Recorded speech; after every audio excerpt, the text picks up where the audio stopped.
Well, good morning. My name is Jackie Anderson, and I'm an assistant dean at the University of St. Thomas. I'd like to welcome you to our summer online learning series. Thanks for joining us. Today we have a special session titled Stop Competing and Start Winning with Pac-12 volleyball coach Beth and Launiere and St. Thomas decision making and execution faculty Leo Hopf. But before I introduce this dynamic duo, let me give you a chance to mark your calendar as we prepare to wrap up our summer online learning series. So remaining in the month of August, next week on August 13th, Thursday, University of St. Thomas Management Professor Mo Fonstock leads a session based on Brene Brown's groundbreaking work on leadership, courage, and vulnerability. The session is titled Calm and Courageous Leadership. Then on Wednesday, August 19th, Dr. Andrea Mohlberg, a former St. Thomas professor, will be joining us as she'll be talking about dealing with conflict in your professional life as well as your personal life. She had a book that just dropped last month titled Emergency Kit for Finding Common Ground, Helping Americans Get Along. The content couldn't be more timely. And then finally, the capstone event for our summer series is on Thursday, August 27th with Don McPherson. The title of his session is 12 Trends of Living and Working. Now, Don just wrapped up his 12 Geniuses podcast for the season, and he's the former president of Modern Survey, where he spent the majority of his time predicting trends. It'll be a great way to wrap up our summer online learning series. So I hope you've enjoyed this weekly event. As you know, with the dog days of summer, we're actually offering a discount on all of our comprehensive programs, 15% discount. So if you haven't visited our website, check it out. So our plan for today, in a moment, I'm going to hand off this digital platform to our speakers. But as you know, throughout the session, feel free to chat me any questions you have. We'll try to reserve time at the end of the session to answer any questions. As always, our goal is to end between 8:50 and 8:55, so you have a few minutes between meetings. And if you have any difficulty, know the session is being recorded and we will send out the link shortly thereafter. So with no further ado, our session leaders will give you a sense of their background with the kickoff of their session. The title of the session is Stop Competing and Start Winning. It is my privilege to welcome Pac-12 Volleyball Coach of the Year, Coach Beth Launiere, and Management Thought Leader, Leo Hopf. I'm going to turn it over to you, Leo. Thank you very much, Jackie. This is my third morning briefing. Glad to be back with the team. For the last 5 years, Beth and I have been working together, taking some of my business concepts, applying them to her volleyball program.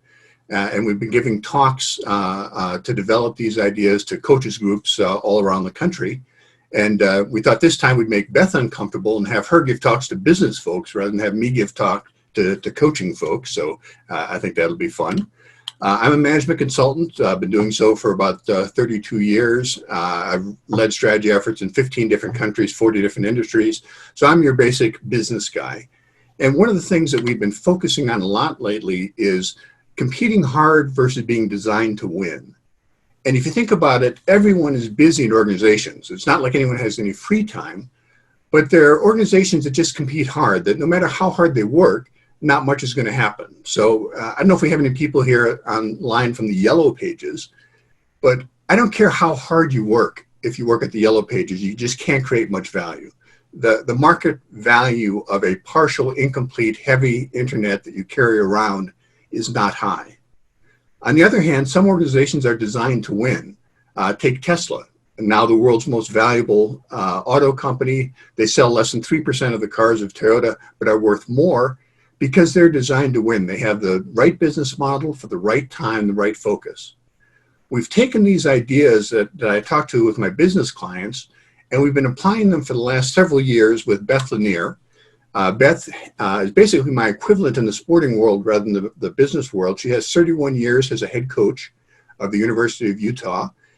She's coming off one of the most successful years, 3 All-Americans and 1 honorable mention. Has made the Sweet 16 2 of the last 3 years, and is the reigning Pac-12 Coach of the Year for women's volleyball. And what we found as we were doing our talks is that there are some things that business does better than sports. things like delegation, things like getting clarity on tasks and projects. I think business gets the check mark there. But there are tons of things that sports does way better than business. And in particular, developing individual potential and taking individuals and turn them into a real team. And that's really what Beth is going to talk about today. So I'm going to turn it over to Beth. She's also, by the way, been involved with the USA National Program for the last 11 years. Let me turn it over to Beth Launiere. Thank you, Leo. It's been an interesting conversation with Leo as we began this to prepare for this presentation, because as he said, we've been presenting to sports people, and this was a unique opportunity to present to a different group and bring sport into this group, which I'm sure all of you are involved in some way or the other, because sport is one of those things that brings people together and brings a lot of passion. In order to build a great team, I've worked hard for 30 years to whittle my vision down to 3 very simple things. All decisions that I make from this in my program come from these 3 things, and I'm going to go even a little bit deeper after these. But life becomes very simple when you have a clear vision. Our clear vision was to win at the highest level, number 1. That means be at the top of the Pac-12 or in the Final Four, or hopefully win a national championship. The second thing that was a non-negotiable for my program is that the players coming out of our program are going to learn lifelong lessons through the experience. It's through the experience of being great and going after really high goals is where you learn the most. And when you're challenged every single day and you have to figure out how to get better, the best way to do that is to figure out what lessons were there to be learned from each experience. And then have a team that loves, trusts, and respects each other. And I put love in there as a word that means a very, very deep level of understanding and appreciation. And we feel if we can have this kind of environment, then boy, a lot of lessons can be learned, a lot of risk can be taken, a lot of growth can happen. So I think the start of any good team and organization is to have a clear vision. I believe that coaching is an art and a science. I've been through the gamut of philosophies, and I've come back to the fact that numbers are really important, and so is figuring out how to utilize those numbers or utilize your behaviors and personalities to figure out how to win. And that's what we're trying to do. That was the number 1 thing in our vision, is to win at a really high level. There's 4 things that I really strongly believe help develop people. And one of the things that I find interesting between when Leo and I talk every time is how much alike business and sport is, in that, they're very different, except they're both people businesses. And so we're trying to change behaviors and form and take a group of people and form them into a team. So the first thing I think is important is choice. I think that choices lead to growth. They help you learn about yourself. If you're in a controlling environment, you're never going to have to make decisions. You're never going to have to be uncomfortable. And it's very difficult to grow if you stay in your bubble.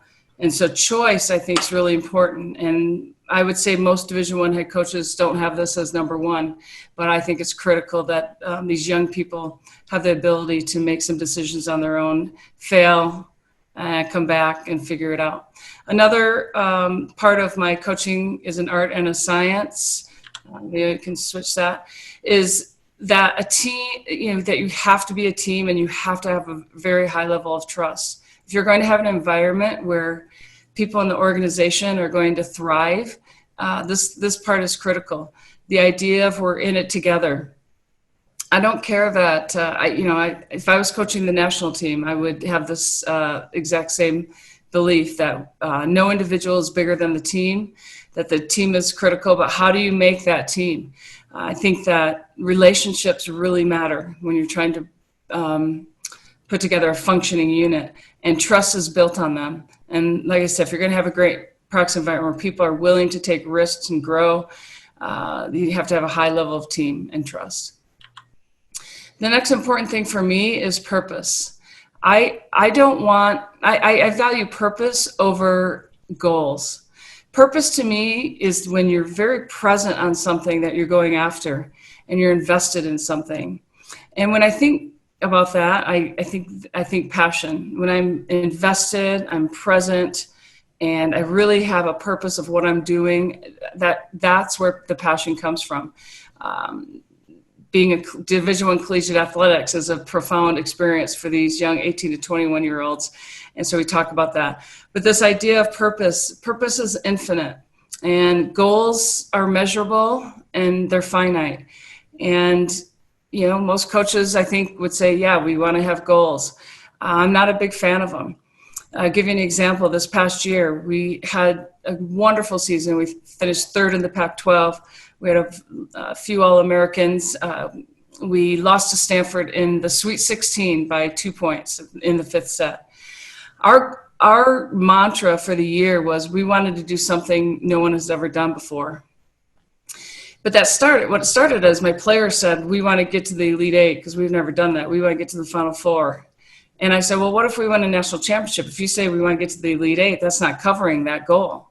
And that's where the idea of let's just do something the program's never done before. And as it turns out, even though we didn't get to the Elite Eight, was the next step for us in our NCAA journey, we did do things that we hadn't done before. We finished third in the Pac-12 for the first time ever. We beat the UCLA and USC teams twice in the same season, so 4 wins over the SoCal teams. Utah's never done that before. So we actually we hit a lot of milestones, even though we didn't hit specific goals. We actually did better than what we had planned. And then the last thing in coaching that is so important is this idea of process. We believe that you have to be really good over time. We're not trying to be great 1 minute and then not very good the next minute. We have to consistently win, especially in the Pac-12. And a lot of you guys are in Big Ten country, and you understand how difficult it is every Friday and Saturday night to compete in these conferences. So we have to be really good over time. But this idea of process, growth takes a long time. And, I give this example, I gave this to Leo yesterday, and he liked it. And that is that you have to build skill very, very slowly. There's this thing we have myelin. I'm sure many of you are familiar with it. And in a layman's idea of how you build skill with myelin is every time you perform a task or a skill, you've got a little synapses thing going. And every time you perform that skill the exact same way, you're wrapping it with myelin, and that broadband is getting stronger and faster. So for me to just kind of learn how to do that, that's a skill that I've had to learn, just to move my finger. And I have to repeat that over and over and over again to be able to do that involuntarily. And so it takes a long time to make change, and helping people understand that it's a process. We want to do it the right way. We want to set good foundations. It's going to take time. And in fact, frustration or any other emotion actually gets in the way of that process. And we're just trying to learn how to perform skills and get better at them and have mastery. So why am I on this call? Why is a volleyball coach from Utah doing this presentation with Leo Hopf? This is this is how my program started 30 years ago. It's a very simple flowchart. Life was good. I just had to coach. I didn't have to worry about too many people. I had my players and their athletic lives, and it was just a small group of people just having this huge amount of growth, and things were really great. But as we started moving along, what happened is our organization got bigger. And Leo, if you can switch to the next slide. This one? Sorry, back one. So you can see this one. So we've gone from there to this one, and you can see my flowcharts get a little bit bigger. And at this point, now I'm starting to have to deal with people under me, and I'm having to learn how to manage, and I'm having to learn how to not only just do my job well, but I have to help them do their job well. So we've added people to the organization as it's grown. And then the next slide is where, as we start adding all these people and kind of organization, and then we actually moved into the Pac-12 10 years ago, is when I really hit some barriers and things kind of got hard. I was starting to do too much managing instead of coaching. And what was I going to do to break through the barrier and solve this problem? And I was, I felt like a metal ball in a pinball game. I knew I should delegate, but it was easier and faster for me to do it. I'm spending virtually all my time with coaches and support staff, and almost none with my players because I'm becoming a manager. And sometimes when I delegate, the work isn't done correctly, but I still have to take the responsibility. So there was starting to creep into my program and coaching this idea of there's got to be, the managing of my staff is very important to be successful. So lo and behold, we go into the Pac-12, and here's my flow chart. Right away, we added a director of operations. We added a technical director. And we added all these, we added a nutritionist that was going to work really closely with our program. We added a sports scientist. We added sports psychologists, health wellness, all these different people. And where I, might have been felt like I was swimming a little bit before, this is where I called Leo.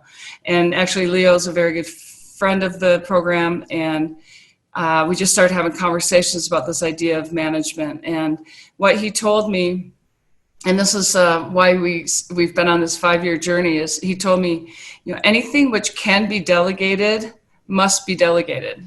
And I saw that, I heard him say that, and I went back to him many times for the next few months to really understand. And, it wasn't really that hard to understand, but I just couldn't believe that I could just delegate everything, and how incredibly important that was.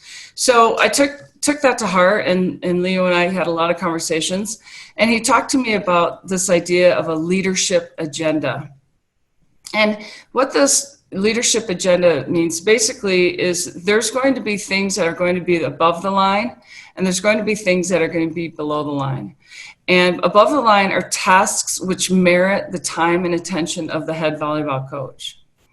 And then everything below the line are tasks which should be delegated to assistants, other staff, or simply should not be done. Maybe they're not valuable enough. So I went through that exercise in depth and took pretty much everything that went on in our program and put it above the line or below the line. And what might seem a lot above the line, what I did was I actually started grouping some of these things. And there are a few one-off things that I'm not going to hand off. But what I grouped these things into were 3 things, and it became very easy, that I was going to spend my time on player development, team development, and recruiting. And that's it. And then other things were going to be spent on that. And I have a quick story on the value of this, and that is we had just finished a preseason with a bunch of tough preseason matches, and I actually had the weekend off heading into our first Pac-12 match. And usually I try to clear my plate and make sure that I have a couple days to recover. And as it turned out, we had a player, her name was Adora Anai, and she had committed to us. This was in late September, but turns out other schools thought maybe they could also recruit her and get in on her. And so what I did was I took a quick trip to Hawaii. I know that sounds wonderful, but when you get a couple days off, the last thing you want to do is be on a plane. But I went out there and I did a home visit with her and her family and secured her commitment, and she signed in November. And she went on to be a first-team All-American, a 2-time All-American for us. So what was the value of my time to go out and secure a recruit to sign and to be a huge part of our program? You can't, that's 100 times what anything I could have been doing other than that. So above the line, below the line was a really nice tool that I started using for our program that helped a lot. But the challenge, if you start going above the line, is, well, who are you delegating to below the line? And it turns out trust is huge in delegation. And if you think about on the y-axis, though, the level of trust you have, and on the x-axis, how much circle back you require, you've got sort of 2 groups. You've got some high-performing stars, and these are people who've proven that you should trust them, that have the capability they've delivered in the past. And for those, you really don't need a lot of circle back. You give them a task or a project and they run with it. Life is pretty easy. On the other hand, you've got C performers, people who drag the program down, who you have to remind them and tell them more and more and more. We spent a lot of time in my last talk. We spent a lot of time about C performers. So if you're interested, today we're going to talk more about stars, the high end, rather than C performers, the low end.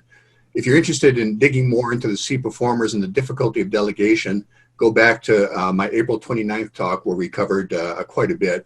But just quickly on C performers, people think, well, yeah, they're not very good and I could just work around them.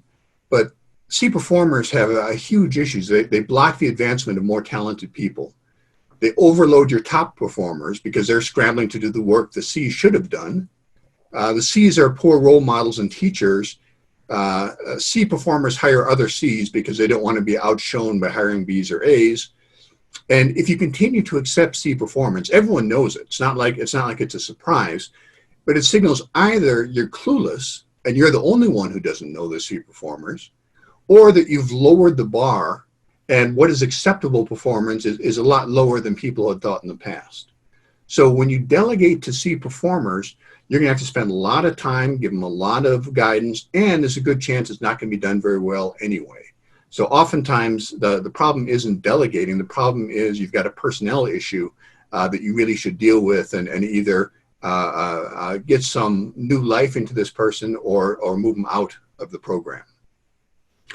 But now let's talk about the high end. What if you delegate to stars? And there's a real challenge there, which is once you see yourself as a star and once everyone else sees you as a star, you never want to fail. You never want to mess up. And if you think about it, inside your organizations, you can have a heck of a good career just by not messing up. Don't really necessarily have to do anything spectacular. You can get onto the executive committee by spending 30 years not messing up, being a good, solid performer. But if you're going to get the full potential, you have to learn how to fail. Your goal shouldn't be to prevent your stars from failing. It's not that your stars have such a fragile ego they can't handle it. The problem is the longer they go without failing, the more they define their worth as the person who never fails. And as they do that, they start to become tentative because they don't want to take on something that they don't know they can't succeed at. And so they'll back off, they'll take the simpler route, they won't push themselves as hard. Now they'll still perform better than almost everyone else in your organization because they're stars, they've got great talent. But what you've done is taken a star and turned him into just an outstanding performer, or an outstanding performer turned them into a good performer, because you haven't pushed their limits. And you haven't, Beth talked early on about the learning and the idea of people have to feel free to fail in practice so they can excel out on the court. And it's the same thing in terms of almost any activity. One example is kind of interesting. Taylor Glenn, she started a juggling channel on the internet. And every day for 2 years, she posted a video of her juggling. And her channel started to pick up fans, first 1,000, then 10,000, now 130,000. But what's most interesting is, most people when they go on the internet, they'll take 50 takes, that one looks great, and they'll post that one. And so everything looks like they did it perfect, perfect, perfect. Taylor went the other way, and she posted all of her mistakes. So here is... Chops? Isn't that impressive? Maybe like a reverse? Really, really fast.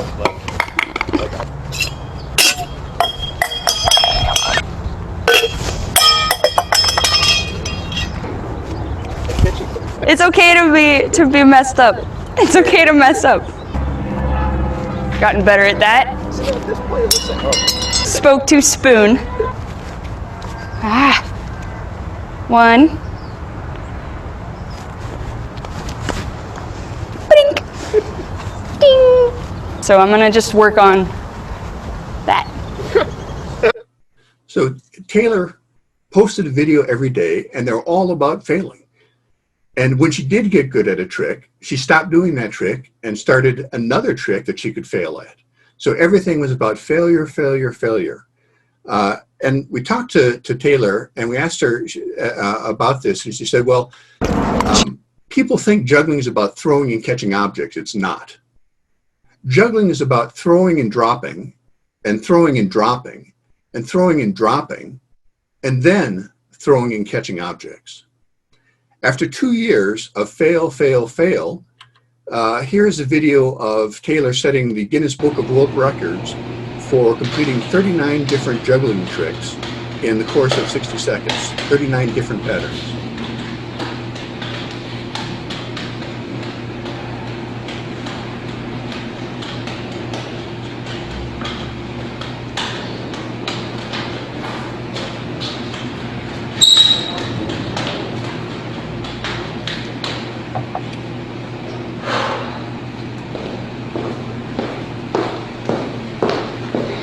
And Taylor could have been a good juggler, but she wouldn't have been a Guinness World Record holder if she hadn't pushed herself to fail, fail, fail, and through that, achieve her full potential. When you delegate to people, there's a tool we use called the givens. I've mentioned this in the previous talks, so I'm going to go more deeply here. And givens align the worker and the leader on exactly what we're supposed to do. They sort of set mileposts that you have to stay inside, and if you do that, it guides the effort, so it's a lot easier to let your people run free if you agree on the givens ahead of time. So here are just some given examples. This is for a service business. They're thinking about expanding into a new line of specialty business. Here's a given. Any service line expansion will have to more than pay for itself. We're not looking for a lost leader. Now, what does that do? It cuts off a bunch of different alternatives where, yes, we lose money on this one, but maybe we make money on the next one. This says, no, we're not going to do that. Either we make money now or we don't do it. Gives clarity to the people running the project. This effort will evaluate only new service offerings. Existing offerings are outside of scope. All right, so we don't have to worry about all our existing. That's a lot of work we could have done, we don't have to do. That's the power of givens. It takes away work we don't have to do and focuses on the work we need to do. As with the rest of our service portfolio, we'll only consider high-value services, commodities, or out of bounds. Okay? Cut off anything looking at, don't waste your time looking at commodities. We're not going to do them. Now, if you were the working team member, wouldn't you like to know that on day one, rather than the final presentation where you talk about your commodity entry strategy, they look at it and in 5 seconds say, no, we're not going there. We'll look at services developed by others, not just those we develop in-house. So look broader, go beyond the boundaries. So even with this small set of givens, 3 or 4 givens, you get a much better feel for what the leaders are looking for on an effort. So when you delegate something, the first thing you do is to get clarity on what are the givens that we're going to have. And the givens, think of it as they put stakes in the ground and they define the playing field. So working team, as long as you stay inside that center part defined by the givens, you can do whatever you want. And so it frees them up to be creative without having to worry they're going to go out of bounds because you define that bounds with the givens. And the number of givens is going to depend on how much trust and confidence you have. If you have a lot of trust, you don't have to give too many givens because you know they'll run with it and do it. If you don't have a lot of trust, or if they're C performers, you're going to have to give a lot of givens. For example, let's say we're trying to deal with the t-shirts for the sales retreat. If you have someone for a star, that's maybe all you need to say. Hey, deal with the t-shirts. Okay. If they're a solid performer, you might say, yeah, deal with the t-shirts plus identify the number and size we need now and for the spring retreat as well. Oh, spring, I didn't know you wanted spring. Okay. If it's a C player, maybe you have to say that plus order the shirts by Friday, charge them to the marketing budget, need delivery by the 30th of the month. So the less skill, the less confidence, the less trust you have someone, the more givens you're going to have to do, and the less leverage you're going to get out of your time. Stars leverage your time. You say, do this, they run with it. C performers take a lot of your time because you have to spell everything out one by one, and they still may not do it. Here's an example of how you develop a set of givens. You begin with statements that describe the situation you're facing. And I'm going to give you a couple of statements that describe the situation. Then I'm going to give you 2 different sets of givens. And what you see are givens are a choice that you make about the best way to approach a problem. So let me just quickly read through the situation. All right, our market share is leveled off, and we're having to work hard just to maintain our position. That's one statement. It's true. It's a fact. Customers have commented repeatedly that they can get the same performance for less money from our competitors. A little worrisome. We have 3 or 4 interesting updates in the R&D pipeline, but they don't seem to be progressing very quickly, so we don't know when they're coming out. Our outside sales force carries offerings from many different companies, not just us, and we don't think they're pushing ours as hard as they should. Our group is talented in operations, but lack experience in marketing and sales. Our offerings were first on the market, but are starting to feel a bit stale compared to the competitors. We missed our profitability target by 5% last year, and year to date, we're 10% behind last year's numbers. So that describes the situation we face. It's like a snapshot of where we are today. Now, suppose you were the leader and you were going to assign a team to work on this situation. Well, what would you have them do? And the answer is, it depends on which givens you choose, what work they're going to do. So here's on the left side, we've got potential given set 1. We'll invest time and money to reinvent this offering, and we'll have it reinvented by the end of the year. We'll look outside for innovations to freshen up our offerings since R&D inside is too slow. And we'll look at our entire business model, including sourcing, pricing, marketing, and sales. So if you're the leader and assign given set 1 to that situation, you're going to say, this is sort of a major project. We're going to look at major changes. We're going to invest in freshening this offering up. But you could go to potential given set 2. Same situation. We're at the same situation from the past page. Nothing changes. But you could choose to say, hey, why don't we just milk this offering by minimizing the investment? From now on, only maintenance expenditures will be allowed. We won't update our offering or lower its cost. Eventually, that means this is going to go out of business, but we think our cash flow will be better by milking it. But we have some key people inside that business, so we're going to transfer 2 of our leadership members from that business into other business units so that we keep their capabilities. So if you look at that potential given set 1 and 2, totally different set of work. Choosing a set of givens is imposing your will on the world and say, given the situation, here is how I think we should approach it. Here, I think, is the highest leverage, the best way to get value. And I could have given you a potential given set 3. Maybe that is looking at how can we increase the speed of our R&D. Maybe that's a project. Okay? So many different projects you could define. Givens tell you the project you are defining. Last slide we have today is you can take the set of givens and turn them into what we call a quality commitment. So with Beth, with her players, she gets quality commitments. With the staff members, gets quality commitments. Because with the quality commitment, you can tell, have they delivered what they promised or have they not? There's no uncertainty about it. And a quality commitment has givens in 3 areas: the work to be done and the level of quality required. So you have to define, this is what I want you to do, and either it has to be great because it's going on the Pac-12 network, or I just need something to check off. It doesn't have to be all that good, just get it done. The deadline for the work to be completed, okay? You can't just leave it open. I need this by 1st of October. And the degree of flexibility, if any, in fulfilling the request, which is no matter what, I have to have this because I'm reporting to my boss next week. Or if something bigger comes up and we have to deal with a fire, go ahead and put that out. This one can wait a couple weeks. So if you define the work to be done, the deadline, and flexibility, if you give those as givens, I would argue now you can let your people run wild. Because as long as they stay inside those givens, they won't come back with something that's obviously stupid.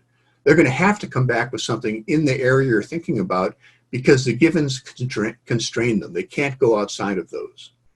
And once you make a quality commitment, it's in place until 1, it's completed, which is what usually happens. 2, the person who asked for the work says, no, I don't need it anymore. They withdraw their request.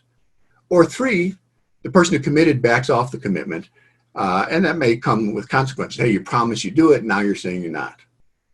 So these are all ideas in terms of delegation, in terms of givens, in terms of quality commitments that Beth has internalized into her program. And these are some of the things that have freed her up. The way Beth describes it to me is, when my program was growing, I felt like a manager, and I didn't enter this to be a manager. I entered it to be a coach. by doing all the delegation and all the hard work that she's done in terms of getting quality commitments, working with Givens, with her staff and her players, Beth has now freed up her time and calendar to get back to what she loved doing in the first place, which is being a Pac-12 coach and this year's Pac-12 Coach of the Year. Those are our slides. We'll be happy to answer any questions that we have, Jackie. What do we have? All right. Well, first of all, thank you for that presentation. It always lends a new perspective to the work. So I have quite a few questions coming in. I'm going to start with a more general question, if that's all right, because it'll kind of set the stage for some of the other ones.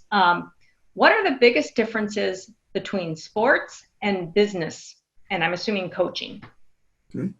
Maybe I'll give a first shot and then Beth get it. One, I don't remember the last time I had a standing ovation. You don't get a lot of those in business. If you're an 18-year-old, you don't have 55-year-old men screaming at you and telling you what you're doing wrong in real time while you do it. I think those are some differences. Beth, you have a couple of thoughts? Yeah, I think sport more than anything probably is there's an incredible sense of urgency. And so I think the passion and the urgency to get better, when you get into the gym on Monday and you've gotten beat up, both Friday and Saturday night, there's a real sense of urgency to get better before you got to go play another top 25 team. And so I think that's one of the big differences potentially. I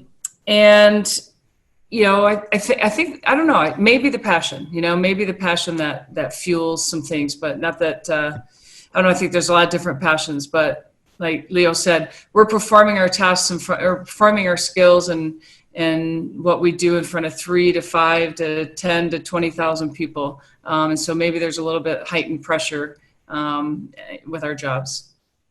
And that point about urgency, I didn't know beforehand, but Beth has a limited number of hours she can spend each week with her team. So it's not that, okay, we're going to work together until it's get done. It's we have this hours and the NCAA says we can have no more contact with the team. Plus, you have a 4-year lifespan from freshman to senior. And, it's not like someone's going to have a 10-year career, 15-year career, 20-year career at an organization. Beth at most has 4 years, so they have to move and have to move fast. And I think that heightened this idea of the importance of efficiency of running my program. With the speed that athletics moves, I thought this efficiency was critical to our success recently. And maybe one other point, in business, if you're 40 years old, you probably report to a 50-year-old. If you're 30 years old, you probably report to a 40-year-old. If you're 20 years old, you probably report to a 30-year-old. It's just that's the way in terms of as the ages go up. Well, Beth works with 18-year-olds day in, day out. Those are her colleagues, the ones she's training. And so I can't think of an example in business where routinely you have someone who's a very senior, top of the level, working with an 18, 19, 20-year-old to bring them into the very basics of things. Normally, there's a bunch of people in between who are bringing them up. Beth's got to do it all. Thank you for that answer. All right, you talk about getting rid of your C performers, but teams packed with stars frequently underperform. How do you balance or reconcile that you have to come up with the best performing team? Beth, you want to grab maybe the two lefties or something? I think the diversity is critical. I think having, in so many ways, and you do have to have people that play different roles. You can't have a whole team of stars. You're right. You'd be unsuccessful. You do need the people that are followers and the analytical people and, all the things that make up a diverse group. We happen to have 2 left-handers on our team, and they both play the same position. And we had to take those 2 stars and actually figure out a way for them to both be playing, which we did. And turns out they both turned into All-Americans, which was great. But both our roles are very different. And then we have the roles of our other players that surround them. So I agree, you can't have a whole team of stars, but you can't have too many C's in that group to be high functioning as well. Yeah, I think if you have stars and solid performers, you can do a lot. If you have stars, solid performers, and a bunch of C players, the C players, if they're not going to get playing time, they're going to have plenty of time on their hands, and it's easy for them to create drama. And so rather than increasing the value, C players tend to increase the drama.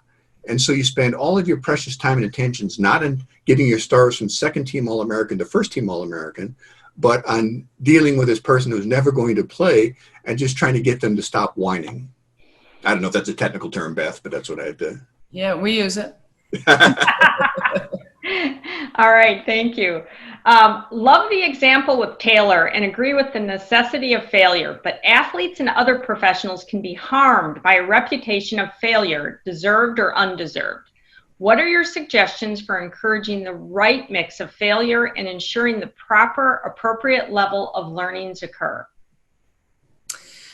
I'll start off. I think if someone's got a reputation to fail, that means that they're failing in the performance. They're failing in front of people during the competition. The failing really needs to take place, in the gym with one light on and on Monday and Tuesday. So I think that's a really big key thing, is that we have to allow people to fail before the lights turn on so they can perform. That's the only way they're going to grow. From an athletic standpoint, that would be my answer. Leo? From a business standpoint, athletes get a lot more chances to fail and get feedback than business folks do. How often in business do you get, 1 year you get your annual review from your boss? It's a huge deal, and you're going to come up with all these excuses why the numbers weren't good. It becomes just a massive thing. And if your boss said, well, Leo, this year you didn't have a good year, that's just going to be a massive hit on your ego. But Beth, how many times do you give feedback to your players? It's multiple times per day in every practice. So it's, if they have each week 20 feedback from Beth, if 4 of those are failure and 16 are success, well, that's a nice little portfolio. In business, it's sort of all or nothing. It's, at your annual review, did you do great or not? But in fact, Beth, the more often you can give feedback, multiple times a day. And in fact, in the world of sports, the idea of giving feedback once a year is kind of ludicrous. That's just not the way to think about it. It has to be in the moment, every day, every time. So this question just came through and is probably linked to what you've just responded to. How do you then push the C performer to improve or move on? Go ahead, Leo.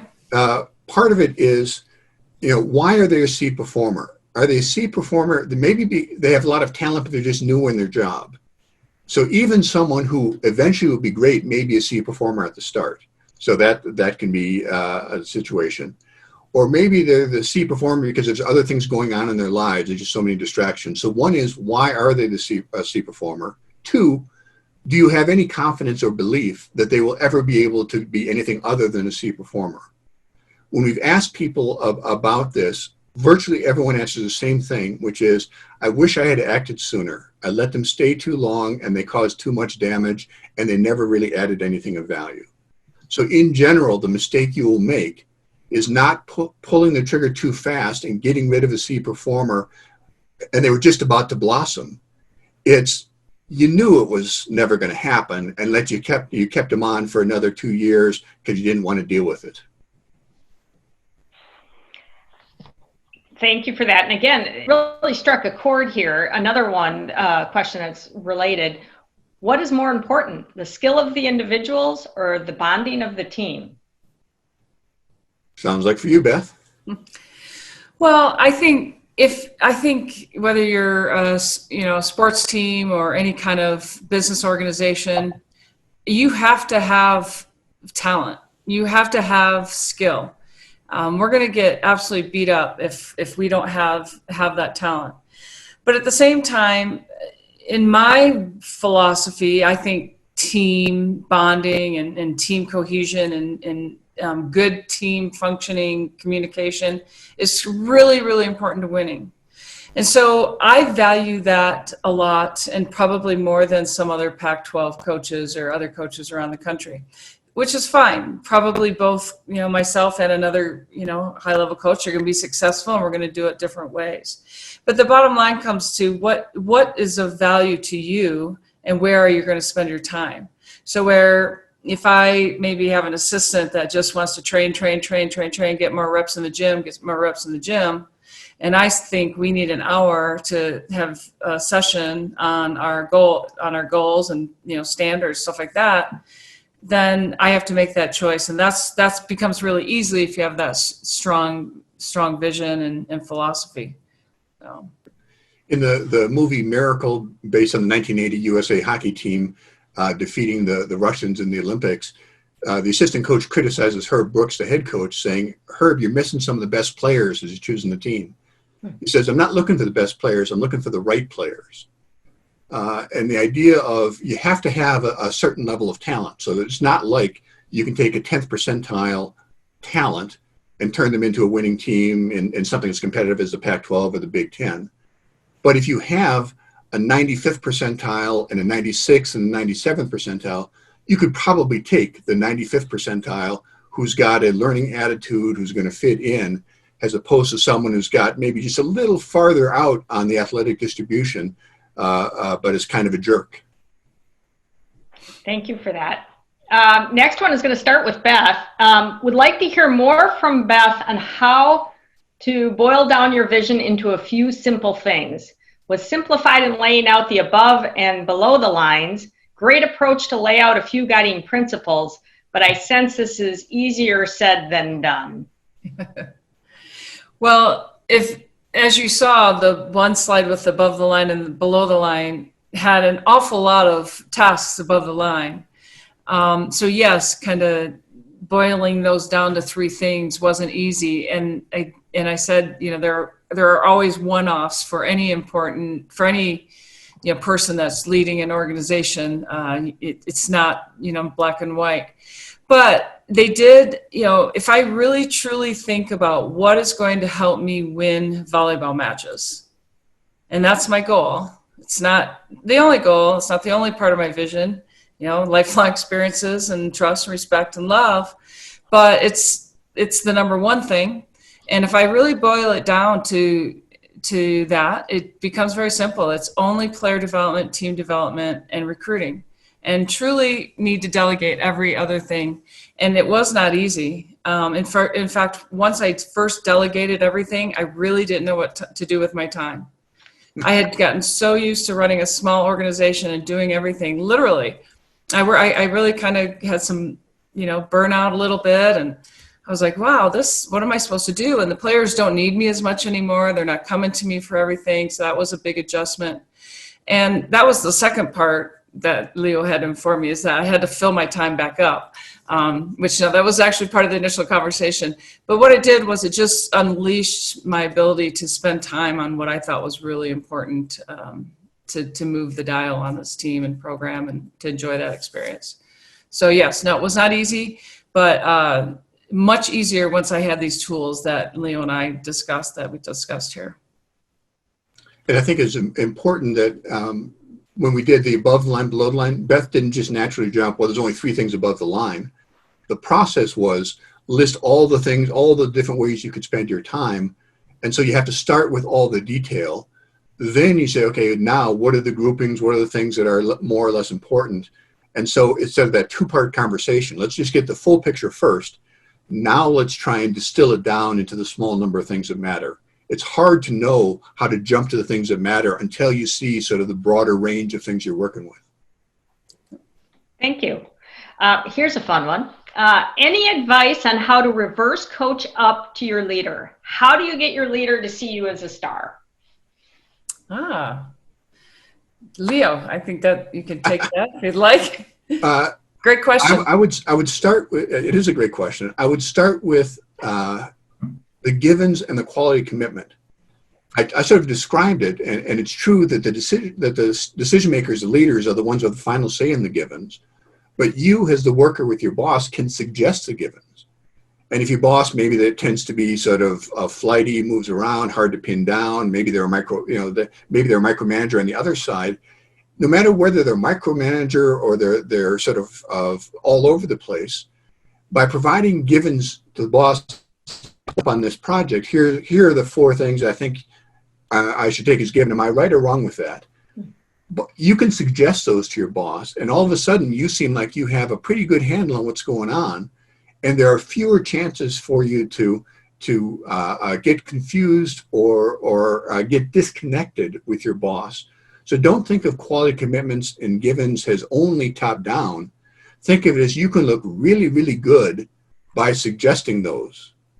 And if you don't do that, sometimes, Beth maybe will talk about the story of someone who sort of didn't take the high-level program givens has given. Instead, they sort of ran their own way and the trouble that caused. And if you want to maybe share that type of story. Yeah, I had kind of an administrative assistant person feel like they were the visionary of the program. And while I appreciated their enthusiasm and their ideas, in fact, I would take them. Certainly wasn't their place to make decisions on what to do based on their vision in my program. And so that didn't align. So that person was a C performer because there wasn't an alignment between what, the vision of my program and what his job and role was. So that's the example you're talking about. Yep. All right. I have a couple more questions. If we can squeeze some more in, they keep coming in. Do you have strategies to outline your givens to be as all-encompassing as possible for those you're delegating to? You don't want them to be all-encompassing because if the more givens you put in, the more restricted you are, and the less creativity your person can have. So, for example, let's say I was going to move to Minneapolis. If you were a realtor and you said, "Hey, I'm going to move to Minneapolis, find me a place to live," you'd fail at that. There's not enough there. But if I said, I want to be within 20 minutes of Edina, I need to have a new, recently rebuilt house, I need to have at least a half acre of land. With those 3 givens, that gives you enough guidance, but also enough flexibility that you could come back to me with, here are 20 houses that seem to fit. If I kept giving more and more and more givens, and it has to be on a cul-de-sac, and it has to have a pool, and it has to have a street number that is a prime number, and it has to, and all of a sudden I've given you so many givens, there's no room for creativity. Maybe there's a house that fits that, maybe there isn't, but it hasn't helped me to give you 8 more givens after the first 3 made it relatively clear for a professional in the industry. That's enough for you to run with it. So don't try and solve the problem through defining the givens. The givens define the problem and the work to be done. If you try and give too many givens, it's like you're trying to jump right to the solution, and that won't work very often. Thank you. That clarifies that a lot. Thank you, Leo. As a new leader, sometimes I'm wondering, how can I keep my good performer? Any quick tricks or tips? Let's maybe toss that over to you, Beth. How do you handle your stars and keep them happy? Well, I think what you said about stars was you have to challenge stars at a different level. If you're competing stars against the people that are in your own organization, they're going to win every time. And so finding ways to challenge those players in a different way. And so, for instance, we would pull all the numbers out nationally from around just around the country and show them numbers that they might need to, if they were honorable mention All-American, that they would need to be a first team All-American. And so we have to put them just in more challenging positions, because remember they do have to fail. Stars have to fail, or there's all kinds of consequences to that. So finding, alternative ways other than just competing against the people in your gym, they should win. What else can they be challenged on? All right, thank you for that. I'm going to try to squeeze in one more, if that's all right, Leo, unless you had anything else you wanted to add. All right. Love, trusts, and respects each other. Is that valid in the workplace? You don't get a chance to pick your teammates often. What if you don't trust them? Well, I think trust has to be built. I kind of believe trust should be given, and then if people screw it up, then they can lose it. That's not the way I look at it. But at the same time, this kind of the idea of trust and respect has to be built. I mean, there has to be circumstances where they have to come through with what they say. So we're very intentional in our program with how to build this. And I don't think it would be any different. I would put them in situations where they had to come out of it through, whether it was conflict management, communication, problem solving. They have to be put in these activities to learn each other. And you always trust somebody you know better. And so activities that really help people get to know better, and also be able to work through ideas and concepts and problems. The trust is critical, and I would spend a lot of time on it. Maybe just a quick addition to that. We actually talked about the word love. We've got our upcoming book, which will be out in 2 months, Stop Competing and Start Winning, the Business of Coaching. And we had that point. Do we include love in there or not?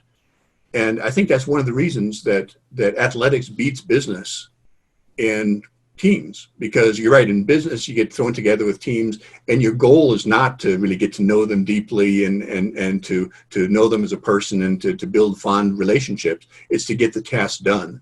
And I think when you look at athletics, they do a much better job of business because they go beyond just the task into we need to really respect, appreciate, and love each other.